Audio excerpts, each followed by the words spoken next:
मेरे पास एक प्रश्न है, वो इस समय के विषय से तो नहीं जुड़ा, लेकिन मैं जोड़ के जरूर उत्तर दे देता हूं। आजकल हमारे घरों में पेप्सी कोक से भी ज्यादा नूडल्स खाया जा रहा है। पेप्सी कोक कम हुआ है पिछले 2-3 साल में, अच्छा हुआ, नूडल्स खाया जा रहा है। तो नूडल्स के बारे में आपको एक जानकारी दे दूं कि सबसे खराब वस्तु अगर खाने की कोई हो सकती है, कचरे में कचरा, तो वो यही है नूडल्स। एक तो मैदे की है, ऊपर से सड़ा हुआ है। 6-7 दिन मैदे को सड़ा के रखा जाए तब नूडल्स तैयार होता है। और इस नूडल्स में टेस्ट लाने के लिए सूअर के मांस का रस मिलाया जाता है। बिना उसके नूडल्स बन ही नहीं सकता। जो मैगी है ना, मैगी या कोई भी नूडल्स, सूअर के मांस का रस, सड़ा हुआ मैदा, 6-6 दिन पुराना, उससे तैयार हुआ है। अब आप तय कर लो खाना है या नहीं खाना। इनके क्वालिटी का बहुत बड़ा भ्रम है। लोगों को बहुत बड़ा भ्रम ये हो गया है कि विदेशी कंपनियों के माल में क्वालिटी ज्यादा है, इसलिए लोग उसे खरीदते हैं। मैं आपको कई विदेशी कंपनियों के माल की केमिकल एनालिसिस रिपोर्ट प्रस्तुत कर सकता हूं, जो हमने लेबोरेटरी चेक कराया, कोई क्वालिटी नहीं है उनके माल। घटिया से घटिया क्वालिटी का माल वो बेच रहे हैं। मैं नाम लेके बताऊं, एक अमेरिकन कंपनी है जिसका नाम है कॉलगेट पामोलिव, टूथपेस्ट बेचती है। मैं लोगों से बहुत बार पूछता हूं, आप कॉलगेट का टूथपेस्ट क्यों करते हैं? तो सब एक ही स्वर में कहते हैं इसमें क्वालिटी है। तो फिर मैं पूछता हूं अच्छा क्या क्वालिटी है? तो कहते हैं इसमें झाग बहुत बनता है। तो फिर मैं कहता हूं झाग तो रिन में भी बनता है, एरियल में भी बनता है, झाग तो शेविंग क्रीम में सबसे ज्यादा बनता है। तो शेविंग क्रीम से ही दांत साफ कर लिया करो अगर झाग ही चाहिए तुम्हें। ये पढ़े लिखे मूर्खों के उत्तर हैं।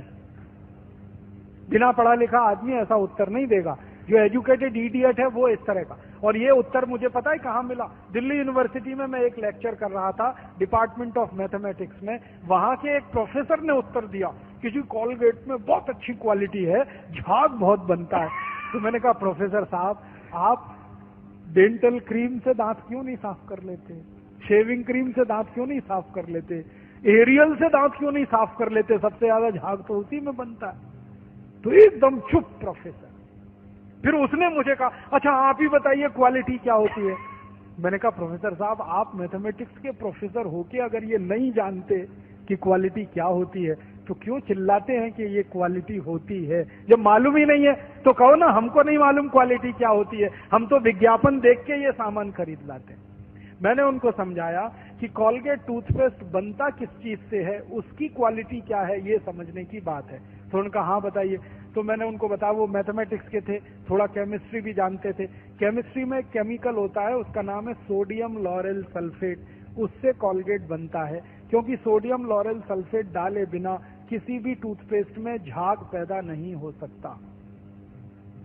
और सोडियम लॉरेल सल्फेट का आप देख लीजिए, आप में से थोड़े भी केमिस्ट्री पढ़े हुए लोग हैं तो केमिस्ट्री की डिक्शनरी में सोडियम लॉरेल सल्फेट देखिए, उसके सामने लिखा हुआ है पॉइजन, जहर है।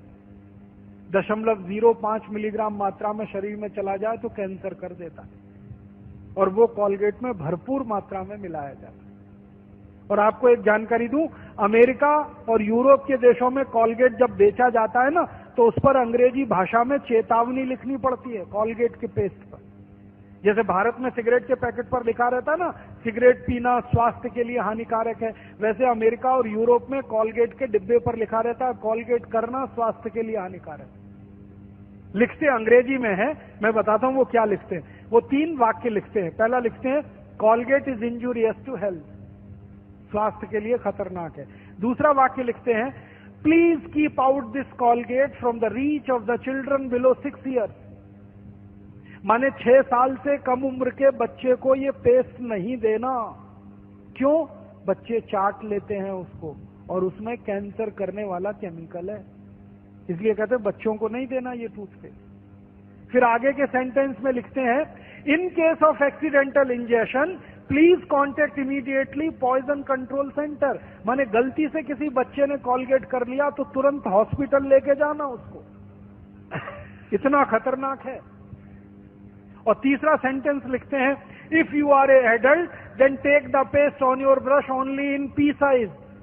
मतलब क्या है? अगर आप बड़े आदमी हैं तो अपने ब्रश पर बिल्कुल थोड़ी मात्रा में चने या मटर के दाने से आधी मात्रा में ही कोलगेट लेना, क्योंकि कार्सिनोजेनिक है। दोस्तों आज की वीडियो में बस इतना ही। अगर वीडियो अच्छी लगी तो इसे लाइक करें, अपने दोस्तों के साथ या फेसबुक व्हाट्सएप पर ज़रूर शेयर करें, और अगर अभी तक चैनल को सब्सक्राइब नहीं किया है तो अब कर लीजिए और घंटी को भी दबा दीजिए ताकि आगे आने वाली वीडियोज आप तक पहुंचती रहे। यह बिल्कुल फ्री हैं। जल्द ही आपके लिए एक नई वीडियो लेकर आएंगे, तब तक के लिए धन्यवाद।